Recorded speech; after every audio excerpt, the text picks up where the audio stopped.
ದರ್ಶನ್ ಹೆಂಡತಿ ವಿಜಯಲಕ್ಷ್ಮಿಯ ಮನೆಯಲ್ಲಿ 3 ಲಕ್ಷ ನಗದು ಕಳ್ಳತನ ಆಗಿತ್ತಲ್ಲ, ಆ ಪ್ರಕರಣಕ್ಕೆ ಸಂಬಂಧಪಟ್ಟ ಹಾಗೆ ಸಿಕೆ ಅಚ್ಚುಕಟ್ಟು ಠಾಣೆ ಪೊಲೀಸರಿಂದ 9 ಮಂದಿಯ ಎನ್ಕ್ವೈರಿ ನಡೆದಿದೆ. ದರ್ಶನ್ ಹೆಂಡತಿ ವಿಜಯಲಕ್ಷ್ಮಿ ಆಕೆಯ ಮನೆಗೆ ನುಗ್ಗಿ ಕಳ್ಳತನ ಮಾಡಿದ್ರು. ಆ ಪ್ರಕರಣಕ್ಕೆ ಸಂಬಂಧಪಟ್ಟ ಹಾಗೆ ಸಿಕೆ ಅಚ್ಚುಕಟ್ಟು ಠಾಣೆ ಪೊಲೀಸರಿಂದ 9 ಜನರನ್ನ ಎನ್ಕ್ವೈರಿ ಮಾಡಲಾಗಿದೆ. ಆದರೆ ಪೊಲೀಸರಿಗೆ ಹಣ ಕಳವು ಮಾಡಿದವರ ಸುಳಿವು ಸಿಕ್ಕಿಲ್ಲ. ಕರ್ಕೊಂಡು ಬಂದು ಈ ವಿಚಾರಣೆ ನಡೆಸಿದ್ದಾರೆ. ಅಸಲಿಗೆ ವಿಜಯಲಕ್ಷ್ಮಿ ಮನೆಯಲ್ಲಿ ಕಳ್ಳತನವಾಗಿದೆಯಾ ಎಂಬ ಶಂಕೆ. ಈ ಬಗ್ಗೆ ವಿಜಯಲಕ್ಷ್ಮಿ ಬಳಿ ಮಾಹಿತಿ ಕೇಳಿದ ಪೊಲೀಸರು, ಹಣದ ಮೂಲದ ಬಗ್ಗೆ ಮಾಹಿತಿ ಕೇಳಿದಂತಹ ಪೊಲೀಸರು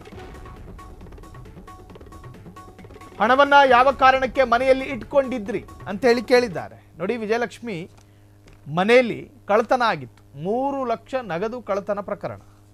ವಿಜಯಲಕ್ಷ್ಮಿ ಕಂಪ್ಲೇಂಟ್ ಅನ್ನು ಕೂಡ ದಾಖಲು ಮಾಡಿದ್ರು. ಅದು ತುಂಬ ತಡವಾಗಿ ಬೆಳಕಿಗೆ ಬಂದಿದ್ದಂತಹ ಪ್ರಕರಣ. ಅದು ಸಿಕೆ ಅಚ್ಚುಕಟ್ಟು ಪೊಲೀಸರು ಈಗ ಅದಕ್ಕೆ ಸಂಬಂಧಪಟ್ಟ ಹಾಗೆ 9 ಜನರನ್ನು ಎನ್ಕ್ವೈರಿ ಮಾಡಿರ್ತಾರೆ. ಕಾರಣ, ವಿಜಯಲಕ್ಷ್ಮಿ ಮನೆಯ ಆ ಭಾಗದಲ್ಲಿ ಸಿಕೆ ಅಚ್ಚುಕಟ್ಟು ಠಾಣೆಯ ವ್ಯಾಪ್ತಿಗೆ ಬರುವಂತಹ ಆ ಸ್ಥಳದಲ್ಲಿ ಒಂದಷ್ಟು ಈ ಹಿಂದೆ ನಡೆಸಿರುವಂತಹ ಆರೋಪಿಗಳಿರ್ತಾರೆ.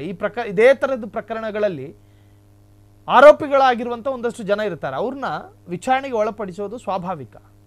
ಒಂದು ಕಳ್ಳತನ ಪ್ರಕರಣ ಆದರೆ ಆ ಭಾಗದ ಪ್ರೊಫೆಷನಲ್ ಕಳ್ಳರು ಯಾರು ಅನ್ನೋದು ಲೀಸ್ಟ್ನಲ್ಲಿರುತ್ತೆ. ಅಂಥವ್ರನ್ನೆಲ್ಲ ಕರ್ಕೊಂಡು ಬಂದು ಎನ್ಕ್ವೈರಿ ಮಾಡ್ತಾರೆ.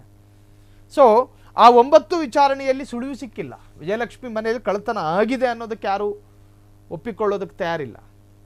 ಇನ್ನು ಸಿಕೆ ಅಚ್ಚುಕಟ್ಟು ಪೊಲೀಸ್ ಠಾಣೆ ಪೊಲೀಸರು 9 ಮಂದಿಯನ್ನು ಎನ್ಕ್ವೈರಿ ಮಾಡಿದ್ದಾರೆ ಎನ್ನುವಂಥ ಮಾಹಿತಿ ಇದೆ. ಅಸಲಿಗೆ ವಿಜಯಲಕ್ಷ್ಮಿ ಮನೆಯಲ್ಲಿ ಕಳ್ಳತನವಾಗಿದೆಯಾ ಎಂಬ ಶಂಕೆಯೂ ಕೂಡ ವ್ಯಕ್ತವಾಗಿದೆ. ಈ ಬಗ್ಗೆ ವಿಜಯಲಕ್ಷ್ಮಿ ಬಳಿ ಮಾಹಿತಿ ಕೇಳಿದಂತಹ ಪೊಲೀಸರು, ಹಣದ ಮೂಲದ ಬಗ್ಗೆ ಮಾಹಿತಿ ಕೇಳಿದ ಪೊಲೀಸರು ಹಣವನ್ನು ಯಾವ ಕಾರಣಕ್ಕೆ ಮನೆಯಲ್ಲಿ ಇಟ್ಕೊಂಡಿದ್ರಿ, ಹಣದ ಮೂಲದ ಬಗ್ಗೆ ವಿವರಣೆ ನೀಡಿ ಎಂದು ಖಾಕಿ ಸೂಚನೆಯನ್ನ ಕೊಟ್ಟಿದೆ ಎಂದು ಹೇಳಲಾಗ್ತಾ ಇದೆ. ಕ್ಷಣ ಕ್ಷಣದ ಸುದ್ದಿಗಳಿಗಾಗಿ ಫ್ರೀಡಂ ಟಿವಿ ಸಬ್ಸ್ಕ್ರೈಬ್ ಮಾಡಿ, ಲೈಕ್ ಮಾಡಿ ಹಾಗೂ ಫಾಲೋ ಮಾಡಿ.